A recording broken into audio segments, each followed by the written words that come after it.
WhatsApp guys, আপনারা কেমন আছেন? Welcome to another video. আজকের ভিডিওতে আমরা যে টপ 10 সুপার হিরোজ বলবো, যেটা মার্ভেলের সবচেয়ে পাওয়ারফুল সুপার হিরোজ। এটা আমি আগেও করেছি একবার, বাট এবার আমার এটা বেশি হয়নি, বাট এবার আমরা আবার করবো। সো রেডি হয়ে যান। সো জলদি নাম্বার 10 এখানে যাই। সো আমাদের যে নাম্বার 10 পজিশনে আছে সে হচ্ছে অ্যান্টম্যান। এবং আগের বার আমি একটু ভুল করে নিয়েছিলাম, বাট এবার অ্যান্টম্যানের নাম্বার 10 রাখা হয়েছে, বিকজ অ্যান্টম্যান এত বেশি কিছু করেনি। ও এত বেশি কিছু পারবে না অন্যদের সামনে। হ্যাঁ, অবশ্যই একটা লিভাইথানকে নক আউট করে দিয়েছিল এন্ড গেমে, বাট আমরা এখানে নর্মাল সাইজ নিয়ে কথা বলবো। সো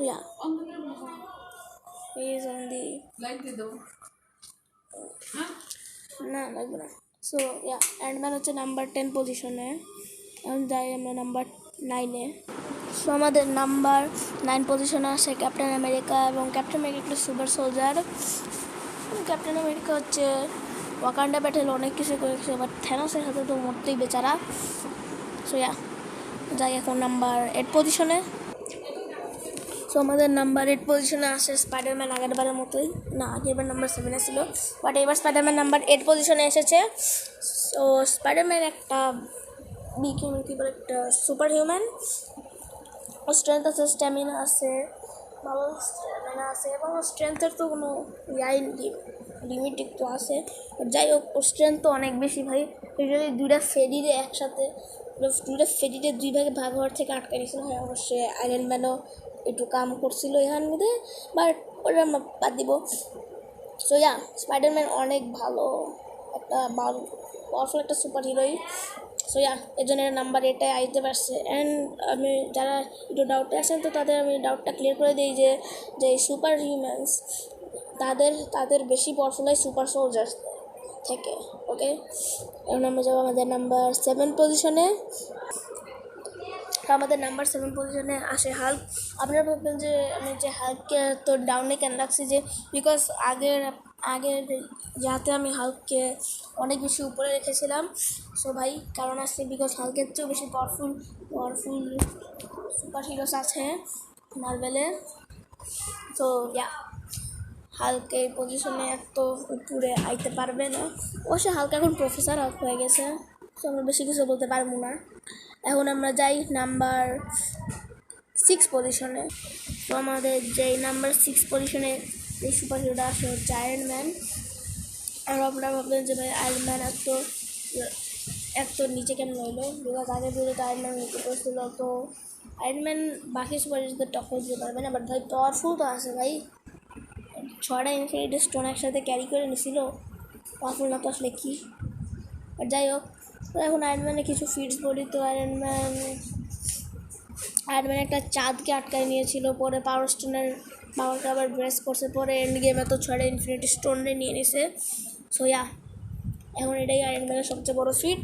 এখন আমরা যাবো নাম্বার 5 পজিশনে। সো গাইস, আমাদের যেই নাম্বার 5 পজিশন, ওটার মধ্যে আসে 2জন, শ্যাংচি আর স্টার লর্ড। হ্যাঁ, নাল্লা স্টার লর্ড না, যেটা আগের নাম্বার 9-এ ছিল আগের লিস্টে। এটা হচ্ছে পাওয়ারফুল স্টার লর্ড। আর পাওয়ারফুল দিয়ে আমি বুঝাই দিছি হচ্ছে ওই স্টার লর্ডকে, যে স্টার লর্ডটা কী বলে, যে পাওয়ার স্টোনকে ধরে নিয়েছিল, পরে আবার ওর বাপের সাথে যখন দেখা করছিল তখন ওর হালকে মিলছিল। অবশ্য ওর বাপের মারা যাওয়ার পরেই ও নিজের পাওয়ারগুলো তো হয়ে ফেলছে, বাট তাও ও এখন ওর যে স্টার লর্ড বলা যে রূপ, ওরা তো পাওয়ারফুলই ভাই, অনেক বেশি পাওয়ারফুল ভাই। লিটারালি পাওয়ার স্টোন ক্যারি করে নিয়েছিল। সো ভাই এখন স্টারলারে তো হয়েছে, এখন আমরা শ্যাংচিরটা করি। তো শ্যাংচির কাছে 10 রিংস আছে, যেটা দিয়ে লিটারালি ডুয়েল ইন ডার্কনেসকে বেহাল করে দিয়েছিল, ডুয়েল ইন ডার্কনেসের। সো এইটাই এই দুজনের ফিট, এগুলো সবচেয়ে বড় বড় ফিট। অ্যান্ড এখন আমরা যাব নাম্বার কত পজিশন, 5 তারপরে নাম্বার 4 পজিশনে। সো নাম্বার 4 পজিশনে আপনাদের সাথে দেখা হচ্ছে। সো গাইস, আমাদের যেই 4th পজিশন, এখানে আছে ক্যাপ্টেন মার্ভেল। আপনারা ভাববেন যে ভাই ক্যাপ্টেন মার্ভেল আগের বার আমি নাম্বার 1-এ রাখছিলাম, এবার নাম্বার 4-এ কইতে গেল। তো ভাই কারণ আছে, বিকজ ক্যাপ্টেন মার্ভেল এত তো হারাইতেই পারবো না উপরেগুলোতে। হ্যাঁ আমি জানি টক্কর দিতে পারবো, বাট ভাই হারাইতে তো কখনো পারবো না ভাই। বাকি উপরে যে 3টা সুপার হিরো, ওইটাকে তো ক্যাপ্টেন মার্বেল কখনো হারাইতে পারবো না। হ্যাঁ, টক্কর দিতে পারবো, ওটাই কখনো হারাই দিতে পারবো না। অ্যান্ড নাও আর আমি আপনাদের আগে একটা স্পয়লার দিতেই, নাম্বার 1-এর যেই সুপার হিরো, ওকে আপনারা হয়তো এক্সপেক্টও করেনি, বিকজ লাস্ট ভিডিওতে আমি ওকে অ্যাডই করিনি। বাট ভাই এই ভিডিওতে এখন নাম্বার 1 পজিশন আসছে। সো ইয়া, ক্যাপ্টেন মার্ভেল এখন কিছু ফিটস বলি তো, ও যে থ্যানোসের হেডবাট সার্ভাইভ করে নিয়েছিল, পাওয়ার স্টোনের পাঞ্চকে সার্ভাইভ করে নিয়েছিল, আর থ্যানোসের হেডবাট থর সার্ভাইভ করতে পারছিল না। আমরা এখন থরের কেন কথা বলতেছি। সো ভাই থ্যানোসের হেডবাট সার্ভাইভ করে নিয়েছিল, অ্যান্ড ভাই পাওয়ার স্টোনের পাঞ্চ সার্ভাইভ করে নিয়েছিল, যা কিনা এর পাওয়ার স্টোনের ফিটটা এত বেশি না, বিকজ আয়রন ম্যানও নিজের ন্যানোটেক ফুট দিয়ে পাওয়ার স্টোনের পুরো একটা এনার্জি ব্লাস্ট সার্ভাইভ করে নিয়েছিল। তো ভাই এদিকে কী ছিল ক্যাপ্টেন মার্ভেলের ফিট। এখন আমরা যাব নাম্বার 3 পজিশনে, 3rd পজিশনে। সো ইয়া, তাহলে এখন ওখানে যাই। সো আমার যে 3rd পজিশন এখানে এসেছে থর। তো থর আগের বার 2nd ছিল, বাট এবার 3rd আইসে, বিকজ উপরে 2জন অনেক বেশি পাওয়ারফুল। সো থর হচ্ছে god of thunder, no doubt. Okay কেউ আর দিতে পারবে না, নো ডাউট। অ্যান্ড ও নাম্বার 3rd পজিশনে আছে, নো ডাউট। বাট এখন আমরা যদি কিছু ফিটস দেখি, তো থ্যানোসের হেডবাট সার্ভাইভ করছে, পরে আবার নিউট্রন স্টার্কের ফোর্সে সার্ভাইভ করছে, পরে আবার পাওয়ার স্টোনকে নিজের মাথায় 18 সেকেন্ডের জন্য রেখে দিছে। অ্যান্ড লাস্টলি তো একটা গড অফ থান্ডার, অ্যান্ড বাস থর এগুলোই ফিট ছিল। এখন আমরা যাব আমাদের 2nd পজিশনের সুপার হিরোর কাছে। সোয়া, এখন জলদি এখানে যাই। আমাদের যে 2nd পজিশনে যেই সুপার হিরোটা আসে, ও হচ্ছে স্কারলেট উইচ। এখন আপনাদের মাথায় এখন খালি একটা জিনিসই বলবে যে নাম্বার 1-এ কে আইব, বিকজ এই 3জনই সবচেয়ে পাওয়ারফুল ছিল। তো নাম্বার 1 আরেকজন আইব গাইস। তো স্কারলেট উইচ একটা হচ্ছে কী বলে, একটা উইচ যে হচ্ছে সর্সারার সুপ্রিমের চেয়েও বেশি পাওয়ারফুল হয়, যেমন ডক্টর স্ট্রেঞ্জের চেয়েও বেশি পাওয়ারফুল হয়, ওয়াঙ্গার চেয়েও বেশি পাওয়ারফুল হয়, এইচের চেয়েও বেশি পাওয়ারফুল। অ্যান্ড যে স্কারলেট উইচ, সে তো অনেক বেশি পাওয়ারফুলি, লিটারালি থরও হারাতে পারবো 1v1-এ। হ্যাঁ, খালি থর যদি ওর উপর লাইটনিং অ্যাটাক করে তাহলে তো কুইটটা যাবো বেচারি। বাট যাই হোক, লাস্টের দিকে ও মরছে না কিনা মাল্টিভার্সের ম্যাডনেসের এন্ডের দিকে, ওরা তো আপনারা তো জানেন। আপনারা যদি জানেন তাহলে কমেন্টে বলে দিন।